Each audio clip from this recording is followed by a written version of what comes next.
Question देखिए next दोनों question number 9 और 10 वही दिया हुआ है। The given equation are real and equal roots, दोनों इक्वेशन, ये नया क्वेश्चन है। तो पहले इस क्वेश्चन पे आते यहाँ पे क्वेश्चन क्या दिया गया है, find the value of p for the given equation, और गिवन इक्वेशन का जो रूट्स है वो क्या है, रियल एंड इक्वल। तो सॉल्यूशन करते हैं। सबसे पहले लिखना है the given equation is, the given equation is, equation हमारा दिया गया है 2p + 1 x² minus 7p + 2 * x plus 7p - 3 = 0। Clear. हम इसको कंपैरिजन करेंगे तो a का वैल्यू, b का वैल्यू और c का वैल्यू तीनों दिया हुआ है। ठीक है, यहाँ पे लिखते हैं कि a = 2p + 1, b = माइनस भी है बाहर, ठीक है, यहाँ माइनस भी देंगे ये, ठीक है, माइनस 7p + 2, ठीक है, और c का वैल्यू दिया है 7p - 3। क्लियर। हमारे पास a का भी वैल्यू, b का भी वैल्यू, c का भी वैल्यू पता है। तो देन कैलकुलेट क्या करते हैं, d यानी डिस्क्रिमिनेंट, यानी b² - 4ac, b² यानी कि -7p + 2, इस पूरे का होल स्क्वायर -4 * 2p + 1, और फिर से मल्टीप्लाई हुआ किसके साथ, तो 7p - 3 के साथ। यहाँ क्लियर।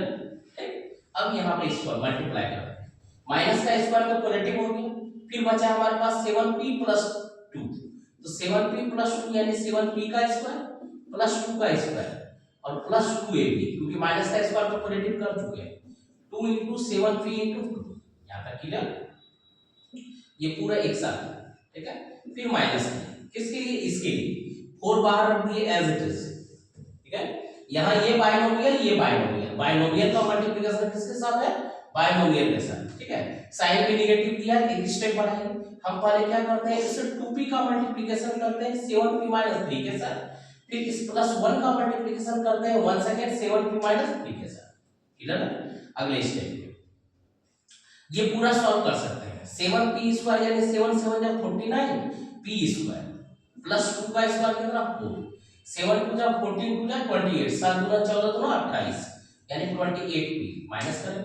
अब -4 तो बाहर है तो -4 लिख दिए, इसको मल्टीप्लिकेशन करते हैं, ये हो गया 7 * 2 = 14, यानी कि 14p², 7 * 2 = 14p² और 2p - 3, ये हो गया -6p, ठीक है।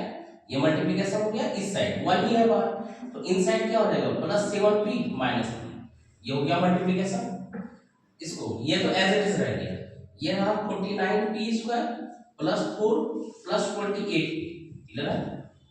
माइनस करेंगे, p² वाला सिर्फ एक टर्म, यानी 14 * 4 14 × 4 = 56, 14 × 4 = 56, तो ये हो गया -56p²। क्लियर। अब यहाँ देखिए -6p + 7p, यानी 7p - 6p, यानी 1p, p * बाहर माइनस है तो -4p हो गया, और ये माइनस माइनस प्लस, यानी कि 4 किया कितना बाहर। यहाँ तक क्लियर है, ठीक।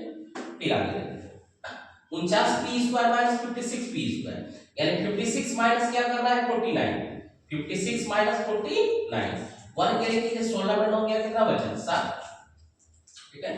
तो वो भी क्या माइनस हो गया, -7p² प्लस वाला 28p - 4p, तो 28 - 4 कितना 24, वो भी कितना +24, और 12 + 16, 12 + 4 क्या हो गया 16, ठीक है। ये यानी यहाँ पे क्या है, एक क्वाड्रेटिक इक्वेशन आ रहा है, क्या है यहाँ पे क्वाड्रेटिक इक्वेशन। हम फिर इसको सॉल्व करके क्या लाएंगे 24 लाएंगे, ठीक है। तो यानी ये हमारा क्या है d का वैल्यू, ये हमारा क्या है d का वैल्यू, ठीक है।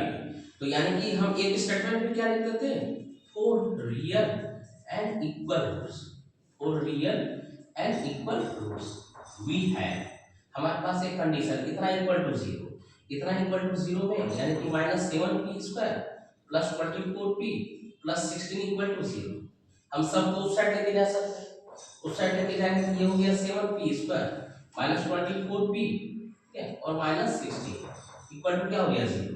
अब फैक्टराइज करेंगे, 16 और क्या दिया है 7 दिया है, सॉल्व करते हैं, लाना हमको क्या है 24 लाना है, 16 और 7 को यूज करके हमको 24 लाना है।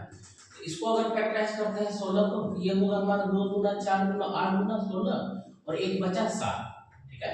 चेक कर लेते हैं, ये रहा 7 × 14, ठीक है, और यहाँ इधर हो गया 2 दूना 4 दूना 8, 7 दूना 14 दूना 28, 7 दूना 14 दूना 28, 28 और 4 आ गया हमारा। ठीक है, यानी कि हमारे पास इतना ही नंबर है। हम ये सिर्फ क्वाड्रेटिक क्वेश्चन आ गया, हम सिर्फ एक क्वाड्रेटिक क्वेश्चन को क्या कर रहे हैं, सॉल्व कर रहे हैं। क्या कर रहे हैं, सॉल्व। तो ये हो गया 7p square minus 28p plus 4p minus 16 equal to क्या हो गया 0। अगले स्टेप के लिए 7p कॉमन आ गया तो p माइनस 4 प्लस 4 कॉमन आ गया p माइनस 4 इक्वल टू क्या हो गया 0। अब हमारे पास p का वैल्यू अवेलेबल है, एक हुआ p माइनस 4 और दूसरा हो गया 7p प्लस 4 इक्वल टू 0, यानी एक हो गया p इक्वल टू 4 और एक हो जाएगा p इक्वल टू माइनस 4/7। ठीक है, इसको आप स्टार मार्क लगा सकते हैं, 2 स्टार। क्लियर क्वेश्चन, यानी कि हम हमारा जो d का वैल्यू था ना, वो d का वैल्यू क्या था, क्वाड्रेटिक क्वेश्चन। d का वैल्यू क्या था, क्वाड्रेटिक क्वेश्चन, यानी एक क्वाड्रेटिक क्वेश्चन कौन है, फिर बार वाला क्वाड्रेटिक क्वेश्चन सॉल्व किया और p का क्या आ गया वैल्यू। क्लियर। सेकंड क्वेश्चन फिर एज इट इज दिया गया है। यहाँ पे भी क्या बोला है कि ये जो इक्वेशन है, ये इक्वेशन का जो रूट्स है वो रियल एंड इक्वल दिया गया है। हमको फाइंड आउट करना है किसका वैल्यू, तो p का वैल्यू। किसका वैल्यू, p का वैल्यू एज इट इज बनेगा। ठीक है, फिर इसको समझिए इस क्वेश्चन। तो सबसे पहले स्टेटमेंट में तो हम लिखेंगे क्या, the given equation is, the given equation को लिखना है p + 1 x² - 6 * p + 1 * x + 3 * p + 9 equal to क्या 0। ठीक है, ये हम चेक किए कि ये क्या है, जनरल फॉर्म में दिया गया। ठीक है, जनरल फॉर्म यानी ax² + bx + c के फॉर्म में। तो सबसे पहले हम लोग यहाँ वैल्यू लिख रहे हैं। a का वैल्यू हो गया क्या, p + 1, b का वैल्यू हो गया -6 * p + 1 और c का वैल्यू क्या आ गया 3 * p + 9। ठीक है, हमारे पास तीनों वैल्यू अवेलेबल है, a b और c। ठीक, तो हम बाद में क्या कैलकुलेट करते हैं, d कैलकुलेट करते हैं। तो then d = b² - 4ac, b² यानी -6 p + 1 इस पूरे का होल स्क्वायर -4 इनटू ये रहा p + 1 फिर इनटू 3 * p + 9। यहां भी एज इट इज बनेगा, क्यों, क्योंकि यहां भी मल्टीप्लिकेशन आ रहा है। ठीक है, तो यहां -6 का स्क्वायर क्या हो गया, माइनस का स्क्वायर पॉजिटिव, 6 का स्क्वायर ये लिख दिए क्या 36। क्लियर है, बाहर 36 लिख दिए। अब इन साइड में क्या है, a + b का होल स्क्वायर। हम चाहे तो इसको दो बार पुट करके यहाँ पे p + 1 है, p + 1 को कॉमन भी ले सकते हैं। क्लियर, अब ये स्क्वायर कर दिया 36, यहाँ इन साइड है p + 1 का होल स्क्वायर, तो ये इन साइड फिर हमको क्या स्क्वायर के फॉर्म में लिखना है। ठीक है, ये -36 यहाँ लिख दिए p + 1 इसका होल स्क्वायर रहने दिए। ठीक है, माइनस यहाँ पे 4 3 12 हो गया, ये रहने दिए -4 इस यहाँ पे ये ब्रैकेट ले लीजिए। ठीक है, ये ब्रैकेट पुट कर दिए। ठीक है, यहाँ पे 4 3 12 हो गया। अब इस पूरे का मल्टीप्लिकेशन, ये भी बाइनोमियल ये भी बाइनोमियल, यानी बाइनोमियल का मल्टीप्लिकेशन किसके साथ है, तो बाइनोमियल के साथ।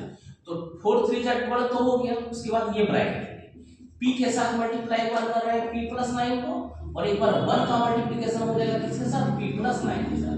अब इस ब्रैकेट को क्लोज कर, क्लियर है ना, एक ब्रैकेट और ये भी ब्रैकेट ले लेते हैं। ठीक है, ये ठीक। अब आगे देखिए हम बराबर ले आते हैं, ये 36 को एज इट इज रहा। ठीक है, इन साइड सॉल्व करते हैं, ये a + b का होल स्क्वायर, तो डायरेक्ट लिख सकते हैं a² + b² + 2ab, कोई दिक्कत नहीं। माइनस ये रहा 12। ठीक है, ये 12 बाहर है, इसका गुना करते हैं, इसका गुना भी यहाँ डायरेक्ट कर सकते हैं, p * p ये हो गया p², p * 9 ये हो गया 9p, p * 1 p और प्लस 9। यहाँ तक क्लियर है।